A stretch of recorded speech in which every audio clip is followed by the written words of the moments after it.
Alright, it's time for some actual DJing on this channel. I got invited to perform at Stella Fest in Pomona.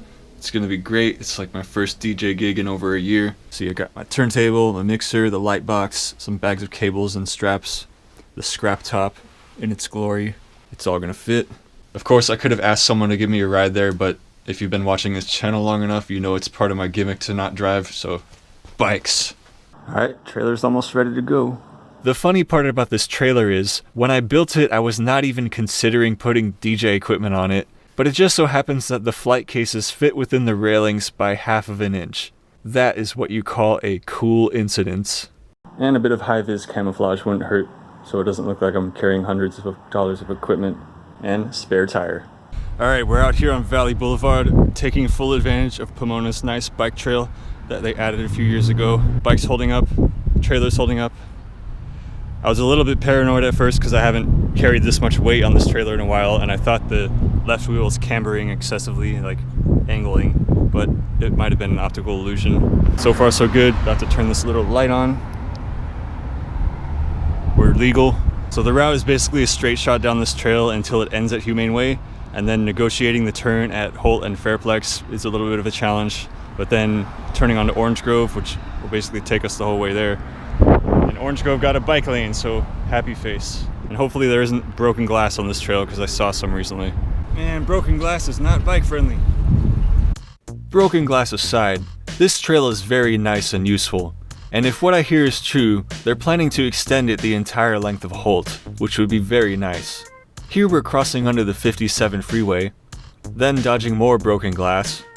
At Ridgeway the trail merges up onto the sidewalk, where it continues like that for another block to its current terminus at Humane Way. From there we get on the street and cross under the 71 freeway. There was a gap in traffic, so I managed to get into the left turn lane, which will save some time. This intersection tends to have a lot of traffic because there aren't interchange ramps between the 71 and the 10, so you have to get off the freeway, drive up Fairplex, and then get back on. Once I got my left turn, it's a short ways down Fairplex to the first signal on the right at Orange Grove. This street also recently got more bike friendly, but it's the kind of bike lane right up next to parked cars, which poses some hazards. The bike lane on Orange Grove does disappear for a while, where it becomes a Class 3 bike path, but the lane is still pretty wide. And then we made it to the party! I'm gonna be honest, having the DJ in the middle of the dance floor is a bit of a new concept for me, but apparently it's a thing. That's my home-baked desktop to laptop conversion. This computer was free on the side of the street, and I attached a monitor to it. And got it hooked up with the Serato Scratch Live setup, with one turntable to save space so I don't have to carry two turntables. Because digital, you can pretend it's two turntables. I also have my hilarious Crayola mouse. And one thing I've learned from past gigs is mousepad is a thing to consider, because this table is very reflective and the mouse wasn't even working. So I conveniently have a piece of paper and we're tracking. Oh yeah, we're cooking with gas.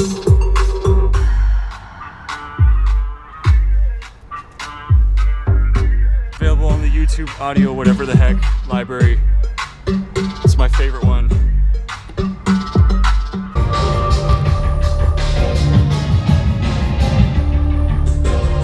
Another funny thing was I was contemplating not bringing this little worm light thingy that I made, but it's actually paying off because look how big of a difference it makes.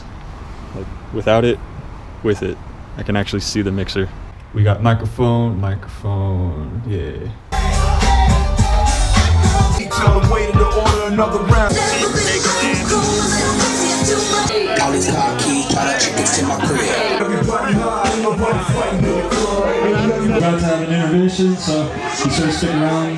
Check out the bar if you haven't found it right now. I'm so ready to rave. And thanks to Nick for throwing this on. Let's go, Pete! Yeah, love you, Pete! Oh yeah, shout out to everyone who took photos of the event, making me look good.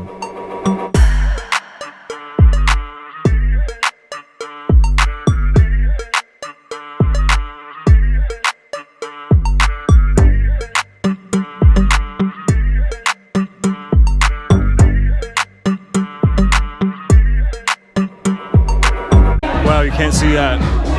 Fully packed up the trailer, commenting how it's so rare that I get to DJ at some event and then still get to enjoy the event after it, because there's 3 DJs tonight. Yeah, I don't know how long I'll stay, but I had a great time. I'm continuing to have a great time, and yeah, you really can't see that. Secondhand copyright pollution, deal with it. Alright, debriefing shot while it's still fresh. That was such a good event, such good vibes. I found out about the event through my bike group, and a bunch of people from the group showed up, so it was really nice to have people that I knew there. It was good support. I got a lot of compliments on my light box, which, for the amount of effort I put into making this, it came out really good.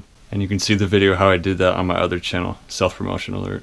I think about 50 people or more showed up. That was pretty good. I think my biggest gripe with the event was the positioning of the DJ booth right in the middle.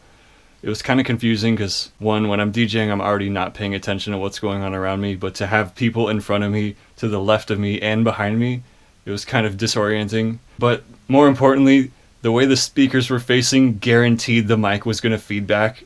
So I didn't get to perform my song because if I wanted it to work, I would have had to walk around to the other side of the table. So I would be on the other side of the speakers, and then I'd be away from the people, and it would just be kind of weird. I think this was my favorite gig. I know I said that at my last one too, but they just keep getting better. What can I say?